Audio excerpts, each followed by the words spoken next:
వేసవిలో చాలా మంది ఏసీ వాడతారు. ఎయిర్ కండిషనర్ వాడాలంటే దానిని సర్వీసింగ్ చేయాలి. తరచుగా ఏసీ రిపేర్ చేసేవారు ఏసీలో గ్యాస్ లీక్ అయిందని దానిని తిరిగి నింపాలని చెబుతారు. ఏసీ గ్యాస్ లీక్ స్కామ్ ఇక్కడే మొదలవుతుంది. చాలా మందికి దీని గురించి తెలియదు. ఇప్పుడు దాని గురించి తెలుసుకుందాం. ఏసీ గ్యాస్ లీక్ స్కామ్ అంటే ఏంటో తెలుసా? ఏసీ గ్యాస్ లీక్ స్కామ్ అర్థం చేసుకోవడం చాలా ముఖ్యం. సాధారణంగా మీరు మీ ఇంటి ఏసీని సర్వీస్ చేయవలసి వచ్చినప్పుడు మీరు స్థానిక లేదా కంపెనీ సర్వీస్ వ్యక్తికి కాల్ చేస్తారు. అతను ఏసీని శుభ్రం చేసి తర్వాత గ్యాస్ లీక్ అయిందని చెబుతాడు.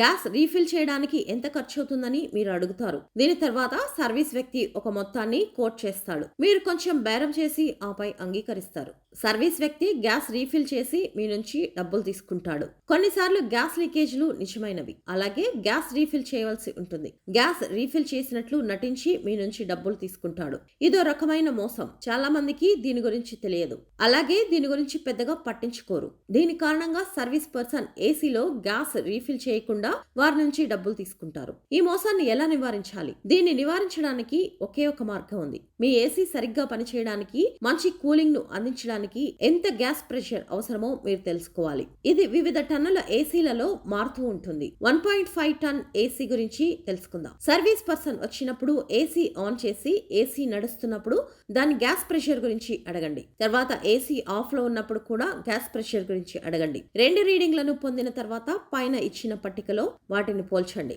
ప్రెషర్ పైన పేర్కొన్న విలువ చుట్టూ ఉండే మీకు గ్యాస్ రీఫిల్ అవసరం లేదు. ఇది సర్వీస్ పర్సన్ కు ఏసీ సరైన గ్యాస్ ప్రెషర్ మీకు తెలుసుకొని భావిస్తాడు. అతను మిమ్మల్ని మోసం చేయడానికి ప్రయత్నించడు. ఇలాంటివి కొన్ని టెక్నికల్ గా ముందుగానే తెలిసి ఉంటే మోసపోకుండా ఉండవచ్చు. లేకుంటే ఏసీ టెక్నీషియన్ చేతిలో మోసపోవలసి వస్తుంది. మీరు ఏసీ గ్యాస్ ను ఈ విధంగా తనిఖీ చేసుకోవచ్చు. మీరు ఏసీ ఆన్ చేసినప్పుడు చల్లబడకపోతే గ్యాస్ అయిపోయిందని అర్థం. కంప్రెసర్ ను తనిఖీ చేయండి. కంప్రెసర్ ప్రారంభమైనప్పటికీ చల్లని గాలి రాకపోతే ఏసీలోని గ్యాస్ అయిపోయిందని అర్థం. నీటి పైపుపై మంచు ఉంటే ఏసీలోని గ్యాస్ అయిపోయిందని కూడా సూచిస్తుంది.